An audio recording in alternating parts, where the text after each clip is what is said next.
దసరా బరిలో నిలవబోతున్న మహేష్ బాబు స్పైడర్ తెలుగుతో పాటు తమిళంలోనూ ఒకేసారి ఆడియన్స్ ముందుకు రాబోతుంది.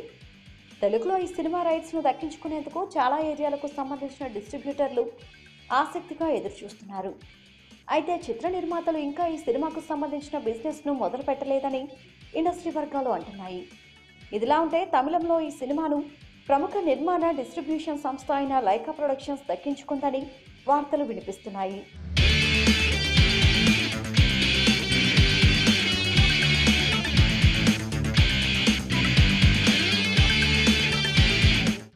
ప్రస్తుతం రజనీకాంత్ శంకర్ కాంబినేషన్లోని భారీ సినిమా అయిన రోబో సీక్వెల్ 2.0ను లైకా ప్రొడక్షన్ సంస్థ తెరకెక్కిస్తున్న సంగతి తెలిసిందే.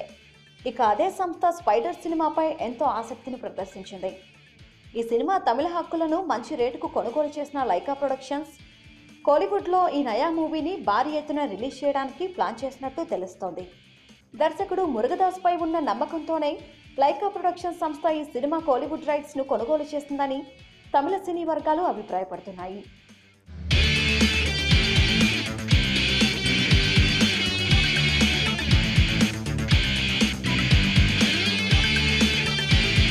గతంలో లైకా ప్రొడక్షన్ సంస్థ రూపొందించిన కత్తి సినిమాకు దర్శకత్వం వహించిన మురుగదాస్ స్పైడర్ సినిమాతోనూ మళ్లీ హిట్ కొడతాడనే నమ్మకంతోనే లైకా ప్రొడక్షన్స్ ఈ సినిమా తమిళ వర్షన్ రైట్స్ ను సొంతం చేసుకుందని తెలుస్తోంది.